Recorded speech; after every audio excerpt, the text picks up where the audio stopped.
자, 우리 제목이 시기에서 벗어나라라는 제목으로 하나님 말씀을 전하도록 하겠습니다. 자, 시기에 이제 일반적인 좀 정의들이 있죠, 여러분들. 남이 잘 되는 것을 좋아하지 않는 마음이 시기입니다. 뭐라 그랬죠? 남이 잘 되는 것을 좋아하지 않는 마음. 어떻게 보면 이것은 또 나 자신의 교만, 나 자신의 이기주의, 나 자신의 열등감, 나 자신의 부족함 가운데서 오는 좋지 않은 또 감정이지요. 그래서 시기는 남이 잘 되는 것을 보고 눈물을 흘립니다. 남이 넘어지는 것을 보고 어떻게 하죠? 기뻐하는 것이죠. 시기가. 기뻐하는 사람들을 보고 울고 우는 사람들을 보고 즐거워하는 경우가 있습니다. 그래서 시기는 상대방이 무엇인가를 가졌다는 사실에 분노하게 되는 것이죠. 시기는 비교, 비판, 불평, 감사할 줄 모르는 마음, 미움, 증오를 불러일으킵니다. 시기는 부드러운 아첨으로 위장했다가 곧장 이제 의분의 탈을 쓰고 두려움과 경외함으로 그렇게 위장했다가 곧장 악의에 찬 음모와 공개적인 공격으로 바뀝니다. 시기가 어떤 사람의 이제 마음의 뿌리를 이제 내리기 이제 시작하면은 그때는 이제 이해하기 힘든 행동을 하게 되는 것이죠. 다른 사람의 성공을 공격하는 마음에만 초점을 맞춰서 나머지는 고려하지 못한다는 것입니다. 그러면서 점점 더 절망과 또 이렇게 파멸로 추락할 수 있습니다. 그래서 우리 구약 성경에 보면은 누가 있을까요? 이 시기에 아주 이렇게 힘들어서 파멸까지 이뤘던 사람이 있습니다. 누굴까요? 맞습니다. 사울입니다. 그래서 이 사울왕의 비참한 말로를 우리가 성경을 통해서 볼 수 있습니다. 자, 사울왕 좀 짧게 말씀드리면 사울왕이 젊어서 하나님의 부르심을 받아서 처음 왕이 될 때 어떻게 됐습니까? 아주 위대한 인물로 그렇게 시작을 했습니다. 키도 보통 사람들보다 훤칠하게 커서 돋보였고 기력도 강하고 그 용맹이 그 당시에 많은 사람들보다 아주 뛰어났습니다. 믿음도 있고 초기에 혼란한 이스라엘을 바로잡는 큰 일을 한 왕이었습니다. 사울왕이요. 그런데 이 사울이 어떻게 점점 타락이 됐습니까? 타락한 그 이유가 있는 것이죠. 뭐 여러 가지 이유가 있겠지만 이게 근본적인 좀 이유이지 않았을까? 바로 다윗이라는 젊은 사람이 나타났을 때 점점 타락하기 시작합니다. 타락의 근원은 무엇이죠? 시기하는 마음이 들어왔기 때문입니다. 다윗은 이제 막 골리앗 잘 아시죠? 골리앗을 막 이제 사무엘상에 보면은 골리앗을 넘어뜨렸습니다. 군대가 예루살렘으로 돌아올 때 다윗이 예루살렘으로 이제 말을 타고 이제 돌아올 때 많은 여인들이 성읍에서 나와 누구를 환영했습니까? 사울 왕을 이제 영접하고 그렇게 환영을 했습니다. 사무엘상 18장 6절 7절을 우리 한번 볼까요? 18장 6절 7절을 우리 한번 읽도록 하겠습니다. 시작.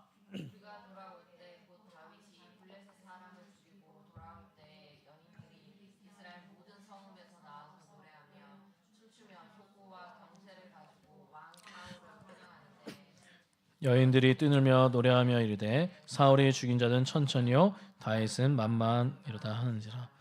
네, 이 블레셋의 그런 군대를 무너뜨리고 무찌르고 그렇게 이제 승리의 퍼레이드를 예루살렘 성에 와서 승리의 퍼레이드를 하는데 사울이 먼저 앞장섰겠죠. 뭐 다윗이 뒤에 있을 텐데 이 많은 여인들과 많은 사람들이 사울도 환영을 했지만 무엇입니까?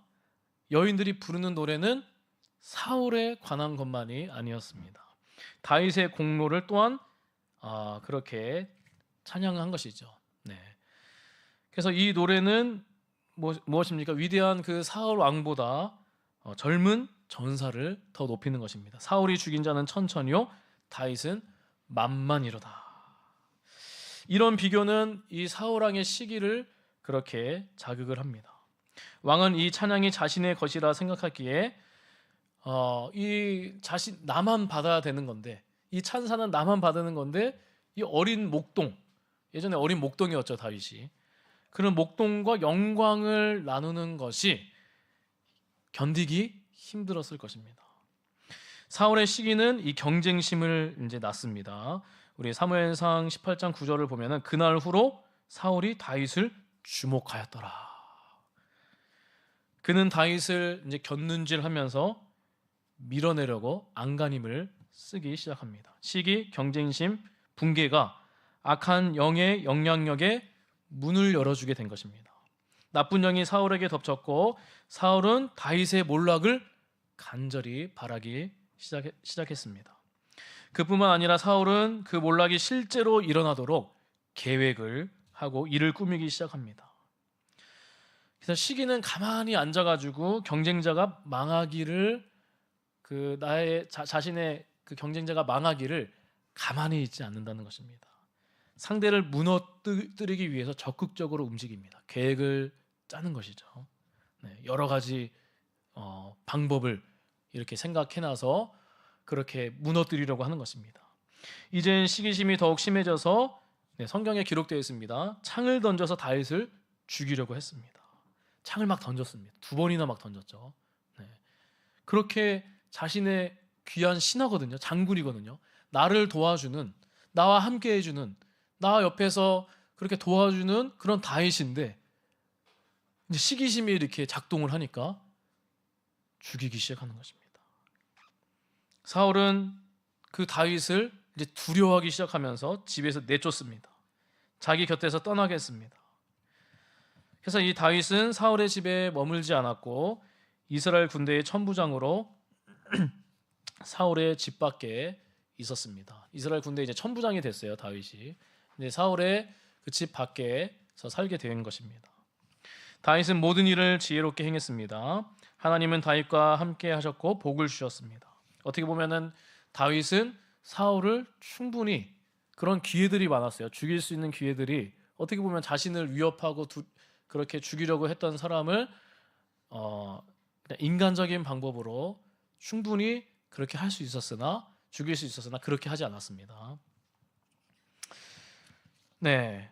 그리고 나서 이제 또 사울은 이제 또 다윗에게 이제 다윗이 이제 막 지혜롭게 또 행하고 또 이렇게 부드럽게 나아가는 것이죠. 당연히 이제 하나님과 함께 하시니까 사울에게 막 적대감을 가지고 그렇게 나아가지 않았습니다. 그러니까 또 이 사울은 이 다윗을 막 좋게 여기진 않았지만 이렇게 아첨을 하기 또 시작합니다. 다윗에게 딸을 주겠다고 하면서 마음속으로는 다른 음모를 꾸미는 것입니다.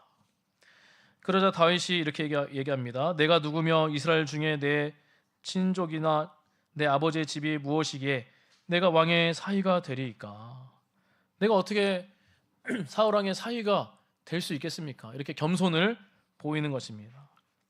그러자 사울은 이 다윗을 어떻게 해서든 이렇게 품으려고 한 것이죠. 사위가 되는 것이 좋다고 말했습니다. 그러나 그 뒤에는 음모가 또 숨어 있었습니다. 나중에 딸 미갈이 다윗을 사랑한다는 사실을 알고는 이렇게 생각합니다. 사무엘상 18장 21절에 이렇게 되어 있습니다.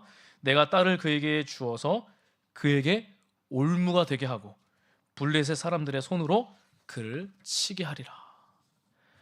사울은 자신의 음모에 자신의 딸까지 이제 끌어들이는 것입니다. 그리고 많은 사람들 역시 다윗을 죽이기 위해서 그렇게 많은 사람들도 끌어들이는 것이죠. 그래서 사울 왕은 다윗을 사위로 삼는다는 것으로 이렇게 신하들에게도 그렇게 포장을 하는 것입니다. 그러면서 사울 왕은 다윗을 무엇입니까? 사위를 이제 삼는다는 것에 아무것도 원하지 않는다고, 나는 이제 너를 이제 사위로 삼는다. 그리고 나는 뭐 크게 뭐 원하지 않는다. 다른 뭐 조건들 뭐 여러 가지 원하지 않지만 그러나 한 가지를 요구를 합니다. 다윗에게. 자, 무엇입니까? 혹시 아시나요? 블레셋의 사람들의 포피 100개를 원한다는 것입니다. 그래서 우리 사무엘상 18장 25절을 우리 한번 읽도록 하겠습니다. 우리 성경 구절 한번 읽도록 하겠습니다. 시작. 그때 너희는 다윗에게 이같이 말하기를 왕이 아무것도 원하지 아니하고 다만 왕의 원수의 보복으로 블레셋 사람들의 포피 100개를 원하신다 하였으니 이는 사울의 지략에 블레셋 사람들의 손에 죽게 하리라 하니라. 네. 나의 사위가 되기 위해서는 뭐 다른 죄송합니다. 다른 예물과 돈 같은 것이 뭐 필요 없다. 다만 블레셋 사람들의 포피 100개를 그렇게 원한다고 합니다. 왜 블레셋 사람들의 포피 100개를 원한다고 그렇게 말했습니까? 이는 사울의 생각에 블레셋 사람들의 손에서 죽게 하기 원합니다. 그 블레셋 그 진영에 가서 블레셋 사람들의 뭐 살점 중요 부위의 살점이겠죠. 포피 그렇게 이제 그렇게 제거해서 오라는 건데 진영에 가서 사실 죽으라는 소리입니다. 그게 어떻게 이기겠습니까? 다윗을 죽이기 위한 음모였죠. 적개심에 찬 징후로 다윗을 죽이려고 한 것입니다. 사울은 다윗이 혼자서 100명을 그렇게 죽이기는 버거울 것이라고 예상을 했습니다. 자, 그런데 어떻게 됐습니까? 몇 명을 포피를 베고 오죠? 200명을. 하나님이 함께 하심으로 말미암아 또 다윗은 또 용감한 장군이었고 그 외에 또 이렇게 충성스러운 또 부하들이 또 있었겠죠. 어찌 됐든 하나님이 또 함께 하심으로 포피 200개를 그렇게 가지고 왔습니다. 이로 인해서 사울은 다윗을 더욱 더 두려워하고 평생에 다윗의 대적이 되었습니다. 이 두려움이 화해로 이루어지지 않았습니다. 오히려 사무엘상 19장 1절에 보면은 사울은 자신의 증오와 악의를 공개적으로 드러내면서 또 자기 아들과 모든 신하에게 다윗을 죽이려고 했습니다. 자기 아들 또 요나단이 있었죠. 그래서 결국에는 끝까지 다윗을 죽이려 하는, 나중에 도망갔을 때 뭐 아둘람 동굴, 뭐 엔게디 요새 이렇게 다 도망갔을 때도 끝까지 추적하면서 죽이려고 했습니다. 자, 이렇게 붕괴, 변덕스러운 행동, 아첨과 거짓말, 뭐 가짜 뇌물, 악의에 찬 음모, 공공연한 적개심과 증오, 이것들은 모두 시기심의 여러 얼굴이라는 것이죠. 시기가 어떤 사람들의 마음에 뿌리가 내리면 어떻습니까? 아까 말씀드렸듯이 이해하기 힘든 행동을 하게 되는 것입니다. 하나님이 복 주시는 손이 다른 사람에게서 일하시는 모습을 분명히 보고도 그것이 하나님의 주신 복인 것을 알면서도 그를 적으로 만드는 것입니다. 시기는 근시안입니다. 다른 사람의 성공을 공격하는 마음에만 초점을 맞춰가지고 나머지를 보지 못한다는 것이죠. 근시안이라는 것이죠. 그렇게 점점 더 절망과 파멸로 추락하게 됩니다. 그리고 그 시기는 오늘 본문에서 같이 뼈를 썩게 한다는 것입니다. 우리 잠언 14장 우리 30절 우리 다시 한번 읽도록 하겠습니다. 시작. 육신의 생명이나 시기는 뼈를 썩게 하느니라. 아멘. 이 시기 또 좋지 않은 말, 이 선한 말은 뼈를 윤택하게 하죠. 또 좋은 말, 사람을 살리는 말, 사랑스러운 말은 이 뼈의 양약이 된다 그랬어요. 그리고 시기도 뼈 양약이 되는데 나쁜 말, 좋지 않은 말, 사람을 죽이는 말은 뼈를 썩게 한다. 또 시기조차도 뼈를 썩게 한다는 것입니다. 자, 우리 몸의 뼈는 처음에 태어날 때 혹시 몇 개인지 아시나요? 450개 정도 된다고 합니다. 자, 어른이 되면서 몇 개가 될까요? 500개? 206개가 된다고 해요. 그래서 여러 개의 뼈가 하나로 합쳐지면서 이제 줄어든다고 합니다. 자, 뼈의 기능이 뭘까요, 여러분들? 뼈의 기능. 뼈의 기능이 뭘까요? 우리 또 이제 동물의 뼈는 이제 사골. 사람의 뼈의 기능이 저장 기능이 있어요. 저장 기능. 그다음에 보호 기능이 있고 지지 기능이 있습니다. 이렇게 지지를 해주죠. 뼈가. 그리고 하나가 또 중요한 게 있어요. 뭔지 아시나요? 조로 시작하는데, 그렇죠. 조혈 기능이 있습니다. 조혈 기능이 뭘까요, 여러분들? 피를 만드는 것입니다. 네. 그래서 이 장골과 단골 등의 해면질에는 뭐가 있냐면 적색 골수가 있는데, 이 적색 골수에 의해서 활발한 피를 만드는 일이 만들어지는 것입니다. 네. 장골과 단골, 네, 거기에 해면질에는 적색 골수가 있어요. 뼈에 그 안에 적색 골수가 있다는 것이죠. 그래서 이 피를 만든 뼈가 이 피를 만드는 거예요. 네. 근데 이 시기는 무엇입니까? 뼈를 썩게 한다.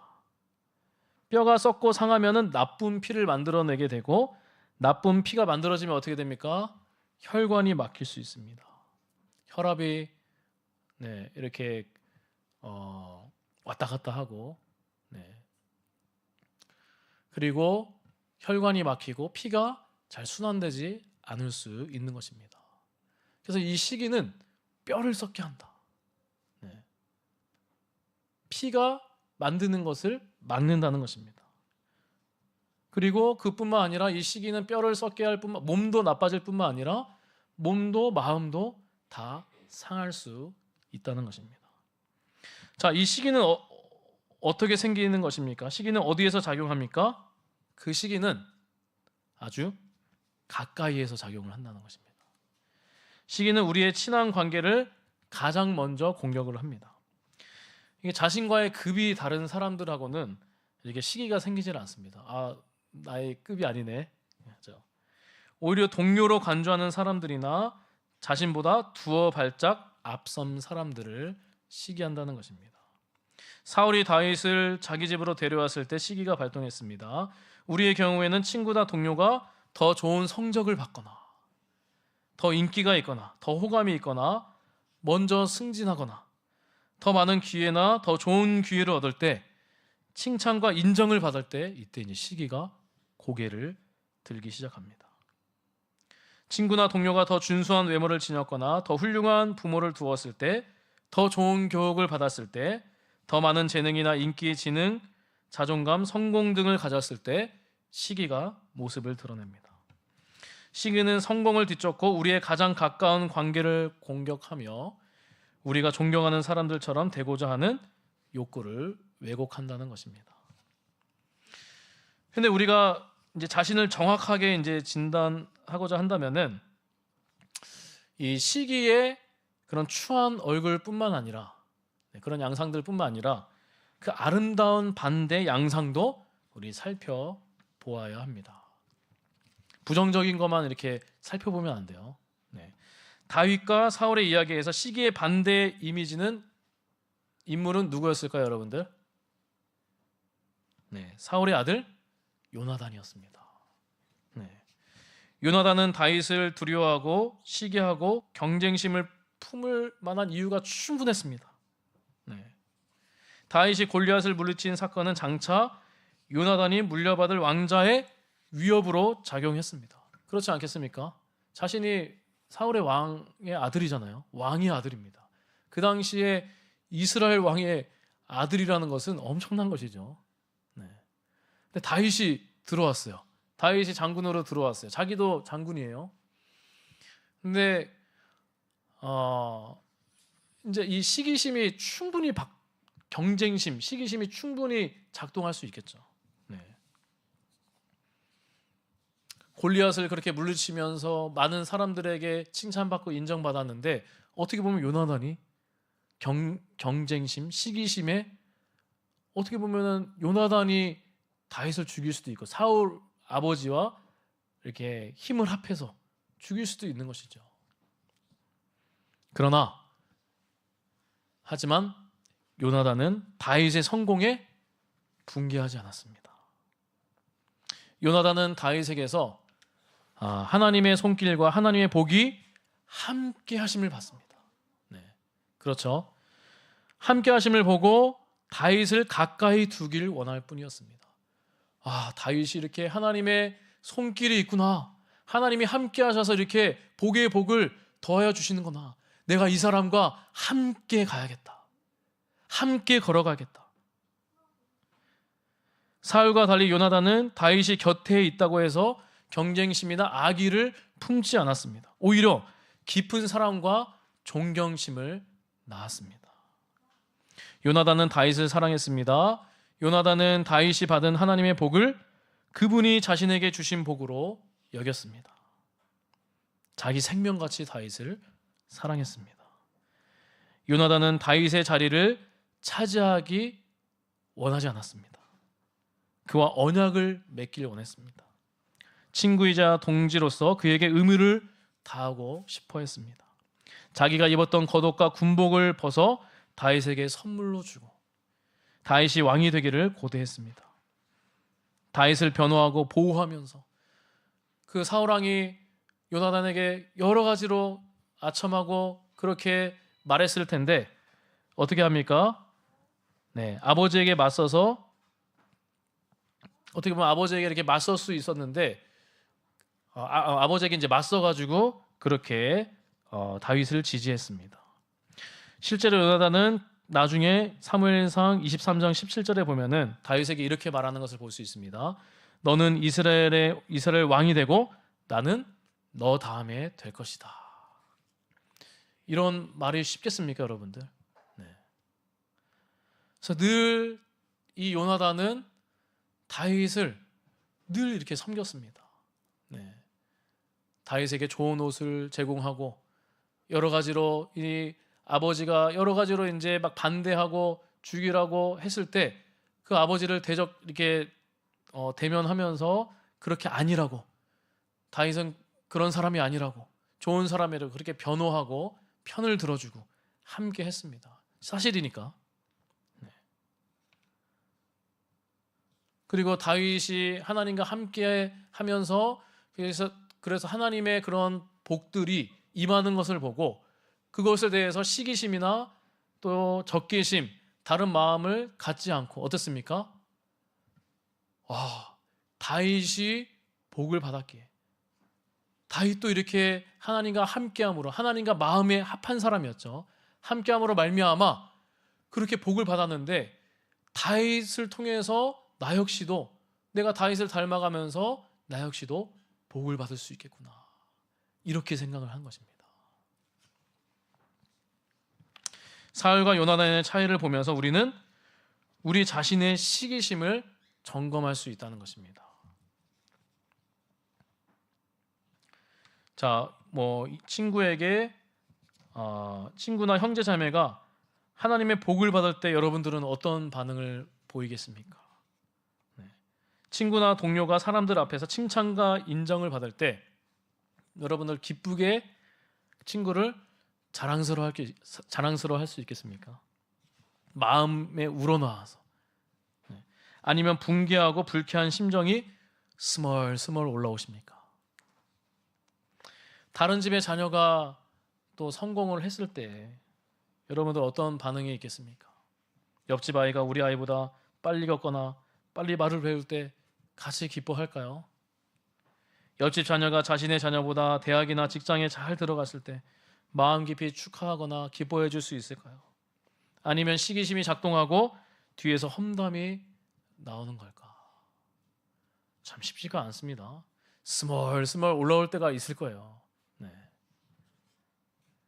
다른 사람이 승진할 때 어떻게 반응합니까? 또 교회도 마찬가지. 교회 안에서 자신보다 교회에 늦게 왔던 사람이 막 순장이 돼요. 막 이렇게 순장이 되기도 하고. 직분을 받았다면 어떻게 또 반응을 할까요? 물론 이제 교회에서 이제 교역자들과 좀 지혜롭게 이게 센스가 필요합니다. 지혜롭게 해야 돼요. 네, 그것도 중요합니다. 근데 어찌됐든 그런 상황이 또 올 수가 있는 것이죠. 우리가 다 완벽하게 할 수 없으니까 그런 상황이 또 올 수가 있습니다. 다윗이 사울 군대의 장군이었는데 베들레헴에서 온 목동 때문에 밀려났다면 어떤 반응을 보였겠습니까? 전폭적으로 그를 지지해 줄 수 있겠습니까? 아니면 그의 권위와 리더십을 폄하하려는 유혹을 받지는 않았는지요? 혹시 자신의 교회에 다니던 사람들이 다른 목사의 설교를 듣기 위해서 옆에 교회로 옮기면은 어떻겠습니까? 같은 동네에 있는 다른 교회에 복음의 열매가 많다면은 어떻겠습니까? 이게 막 다른 교회에 막 열매가 맺고 막 잘 돼요. 아, 우리 교회는 왜 이럴까? 그러면서 막 시기심이 작동할 수도 있어요. 그렇게 가면 안 되는 것이죠. 뭐 교역자 안에서도 뭐 누가 나보다 설교를 잘했고 사람들에게 칭찬을 받는 그런 경우들에서 뭐 시기심이 작동하는 경우들도 있습니다. 어쨌든 자신의 여러분들 여러 가지 이유 가운데 이게 시기심이 작동하는 일이 있을 수 있다는 것이죠. 우리의 여러 현장 속에서, 상황 속에서, 관계 속에서, 교회 안에서도 마찬가지예요. 교회 안에서 이게 많을 수 있어요. 나중에 우리 교회가 점점 하나님의 은혜 가운데 이제 북적북적해질 줄 믿습니다. 그래서 막 이제 막 내가 설거지 막 이렇게 팀이 막 나오고 막 조가 나오고 그렇죠. 순모임도 나오고. 근데 그런 관계 속에서도 이 시기심이 작동할 수가 있다는 것이죠. 과연 우리에게 이 시기심에 의해서 이게 스멀스멀 올라올 때 우리의 힘으로 이거는 막을 수가 없어요. 그렇죠? 이게 올라옵니다. 그런 연약함이 올라올 수 있어요. 그래서 우리는 내가 이렇게 해야지, 이렇게 가야지, 이렇게 원칙을 정해가지고 이렇게 하면 되겠다. 시기심에 발동하지 않는 원칙 10가지 딱 1번, 2번, 3번 물론 필요합니다. 근데 안 된다는 것입니다.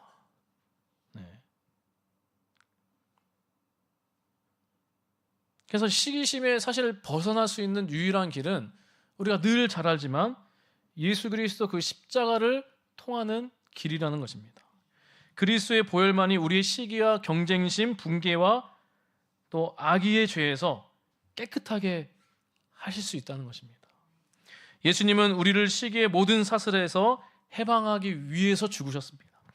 우리는 죄를 고백하고 진정으로 죄에서 돌이키며 하나님께 도움을 간구하고 모든 필요를 채우시는 예수 그리스도만을 신뢰해야 한다는 것입니다. 그래서 우리가 위의 것을 생각해야 돼요. 우리 골로새서 3장 1절 2절을 우리 한번 읽도록 하겠습니다. 두 구절만 있는데 읽도록 하겠습니다. 시작. 그러므로 너희가 그리스도와 함께 다시 살리심을 받았으면 위의 것을 찾으라. 거기는 그리스도께서 하나님 우편에 앉아 계시느니라. 우리 2절에 위의 것을 생각하지 말고 2절 없나요? 2절에 위의 것을 생각하고 땅의 것을 생각하지 마라. 그래서 땅에 속한 생각은 이 시기도 있다는 것입니다. 그러나 위에는 예수님이 계시는 것이죠. 하나님 보좌 우편에 예수 그리스도가 계십니다. 위의 것을 생각하라는 말은 언제든지 예수 그리스도를 생각하라는 것입니다. 자, 예수님의 어떤 마음이죠? 겸손한 마음, 온유한 성품, 진리의 교훈, 깨끗한 생활, 저와 여러분을 구속하기 위해서 당하신 고난, 그의 부활의 능력, 그의 승천, 보좌 우편에 앉아 계신 빛나는 그의 얼굴, 그의 사랑과 인내, 자비와 긍휼, 능력과 성결, 이 예수를 위의 것을 생각하라는 것입니다. 시기심이 들어올 때도 위의 것, 곧 주님의 말씀을 생각하라는 것입니다. 주님의 말씀을 생각하는 것이죠. 고린도전서 13장 4절에 보면은 사랑은 오래 참고 사랑은 온유하며 시기하지 아니하며. 우리의 마음을 항상 위의 것으로 채우는 실제적인 방법이 무엇이냐면은 하나님 말씀인 성경을 매일 읽고 묵상하는 것입니다. 그럴 때 우리의 가슴에 위의 것으로 가득 채울 수 있다는 것입니다. 우리가 성경을 읽으면 우리의 마음이 하나님의 것으로, 예수님의 것으로 찬다는 것입니다. 그래서 우리가 성령의 도우심을 구하면서 우리가 하나님의 말씀을, 그래서 우리가 그 말씀들을 많이 읽잖아요. 주야로 묵상하라. 하나님의 말씀을 붙들러라. 읊조려라. 그래서 우리가 주야로 하나님 아침과 또 저녁에 하나님의 말씀을 읽고 묵상하는 것입니다. 실제적인 방법입니다. 위의 것을 그리스도를 우리 마음에 채우기 위해서는 실제적인 방법이 하나님의 말씀을 주야로 묵상하는 것입니다. 그럴 때 우리의 마음은 위의 것으로 예수님의 마음으로 채워지게 된다는 것입니다. 그런 사람의 마음에는 무엇이 있습니까? 하나님의 평강이 있다는 것입니다. 하나님의 즐거움이 있습니다. 하나님의 능력이 같이 합니다. 여러 시험을 이길 수 있고 은혜로 가득 찹니다. 그러면서 이렇게 고백할 수 있습니다. 하나님의 은혜 때문에 지금 내가 여기 있습니다. 남들이 가진 모든 것이 사실 내게는 필요 없습니다. 어떠한 형편에서도 오직 주님 한 분만으로 제가 만족합니다. 내게 능력 주시는 자 안에서 내가 만족합니다. 이렇게 우리가 말할 수 있다는 것입니다. 이렇게 우리가 고백하고 그런 마음으로 나아갈 때 또 하나님은 그런 우리에게 뭐라고 말씀하시냐 하면은 너는 내 사랑하는 자녀라. 내가 너를 기뻐한다. 마음 깊은 속에서 이 말씀을 우리가 믿는다면은 우리는 시기에서 벗어날 수 있다는 것입니다. 더 나아가서 하나님의 은혜가 충만한 자에게는 어떠죠? 넓은 마음이 생깁니다. 이 솔로몬에게 우리 여러분들 지혜와 총명과 또 뭐를 주신지 아나요? 넓은 마음을 주셨어요. 성경에 기록되어 있는 것이죠. 지혜도 주시고 총명도 주시고, 그리고 총명이 뭐냐면은 잘 결정하는 능력이에요. 그리고 넓은 마음을, 바닷가의 모래알과 같이 넓은 마음을 주시되 넓은 마음을 주셨습니다. 그래서 우리가 은혜가 성령이 충만한 자, 말씀을 통해서 위의 것으로 충만한 자는, 예수님으로 충만한 자는 무엇입니까? 넓은 마음을 주신다는 것이죠.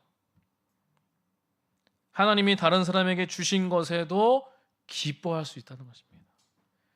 우리는 친구들과 가족들의 재능과 능력을 진심으로 기뻐하고 축하해 줄 수 있습니다. 이게 여러분들 이 남 축하해 주고 이러는 게 쉽지는 않습니다.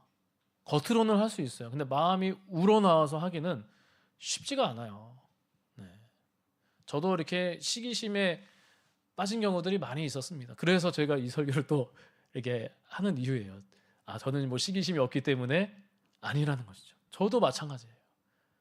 관계 속에서 뭐 교역자 가운데 얼마나 시기심이 작동했는지, 그것 때문에 막 로뎀나무, 저만의 로뎀나무에 가서 막 이렇게 힘들어한 적도 있고, 여러 가지 이유로 인해서 많이 그런 것들이 있었습니다. 그러나